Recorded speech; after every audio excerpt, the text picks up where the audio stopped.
Filipino-born basketball players are too short to make it to the NBA. Filipino-born basketball players are just way too short to make it to the NBA. That's what everybody has been saying since the beginning of time. You know, people have been using that excuse for so long where it kind of like, at this point, it doesn't even apply to Filipinos anymore, because now you're seeing good talent, good height coming out of the Philippines. You got Japit Aguilar, who's about 6'8", 6'9", maybe even 6'10". Jumar Fajardo, 6'10", 6'11". Kai Soto, 7'3". Like, those excuses, it don't apply anymore. But for some reason, people keep saying that Filipinos are too short to make it to the NBA. And yeah, we have Philams, Filipino Americans that are in the NBA that has made good impact in the NBA. Jordan Clarkson, Jalen Green, Dylan Harper now, a rookie. But at the end of the day, it's not, the game of basketball is 80-90% mental and the rest is physical, 10%, depending on your situation.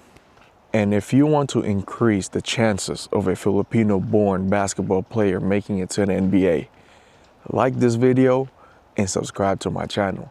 Because I have a good chance I have a good feeling that the chances will increase drastically when you like this video and subscribe to my channel. So go ahead and do that for me real quick. When it comes to the grassroots level, Philippines need to look deeper within how they develop talent, because basketball is too big out there. It's the #1 sport. You can't be slacking when it comes to developing young talent. By this time, Philippines should have had at least 3 or 4 Filipino-born NBA players. I'm not saying Filipino Americans are less of a Filipino, but at some level, Philippine basketball have to take some type of accountability of, not developing an NBA talent from the grassroots level. Whether they go off to America or go to Europe after high school or during high school even. There's a lot more kids nowadays that's doing that. But even if they do, it's crazy because the media tend to crucify them, or coaches even. Sometimes coaches be like, you're really gonna go over there where you're just gonna end up coming back to Philippines and playing in the PBA and representing us in the national team? You might as well stay here, because you know how many people has, all that crazy excuses, like dragging each other down for no reason. Like, why not try? And I feel like physically, mentally, it's even harder for the kids to leave the country, knowing that Filipino culture is so family oriented, but like so as any other culture. There's a lot of other cultures out there that are family oriented, but you still see them making it to the NBA. But all those things are just a side excuse on why people from the Philippines hasn't made it to the NBA. Filipino-born basketball players hasn't made it to the NBA. Yeah, you can say that there's not enough facility probably, but that's another BS excuse on why we haven't had any Filipino-born basketball player that made it to the NBA. Just another weak excuse, because you know how many players Africa has produced? Those, multiple countries that, they end up leaving Africa at a young age and going to go play basketball in United States, prep school, middle school, college. And ultimately, by that time, these kids already have some type of, great habits when it comes to going into the NBA. The more Filipino-born basketball players leave Philippines at an early age, the better it is for them to, the better chance that they have on making it to the NBA. Especially if it's like, I remember Kai Soto leaving Philippines when he was like 17 years old or something like that. But that's low-key a little bit, that's already too late He should have left Philippines when he was like 15, 14 years old. But, you know, again, people are saying, oh, he's too young to leave his family by himself in the United States. Well, you know, it's all about sacrifices when you're making it to the NBA. What type of sacrifice are you willing to make it to the NBA? Has, you know, his development would have been different? Yup, way different.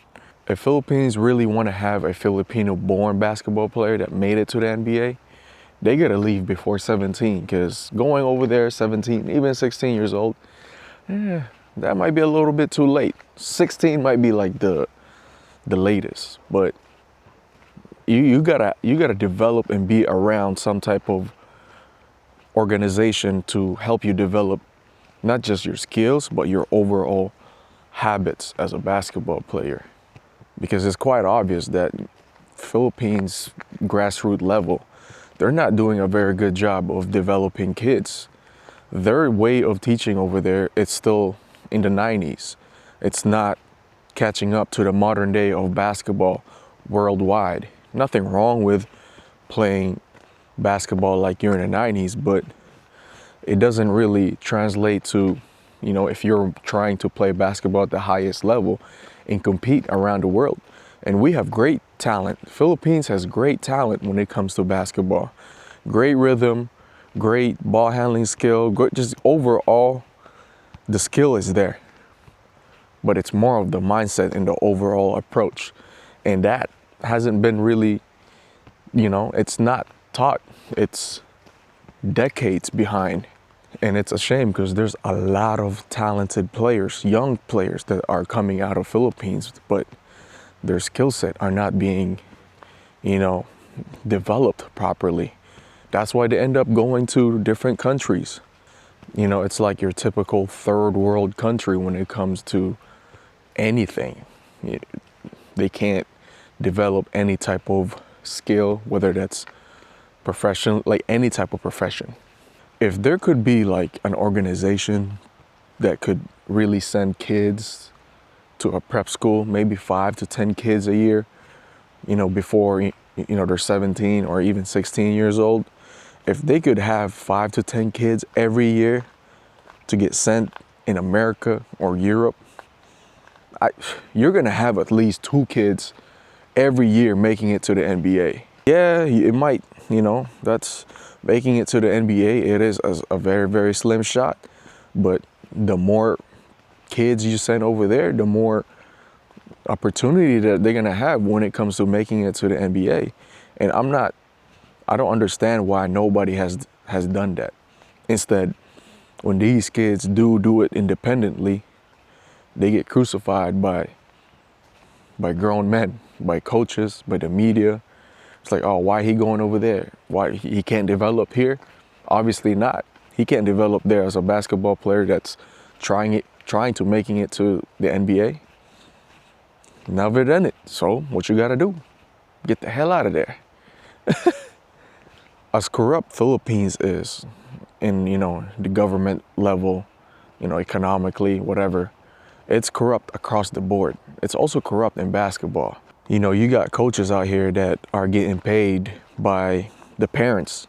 You know, they handing them playing time because that coach had gotten paid by that parent and, you know, some type of benefits maybe. Like, hey, if you want to go to vacation over there, I got you, coach. Just give little Mikey 25 minutes per game, every game, and I got you. It's hard, but, you know, it is what it is. But that's just the reality of basketball in the Philippines. And, you know, politics is politics wherever you go.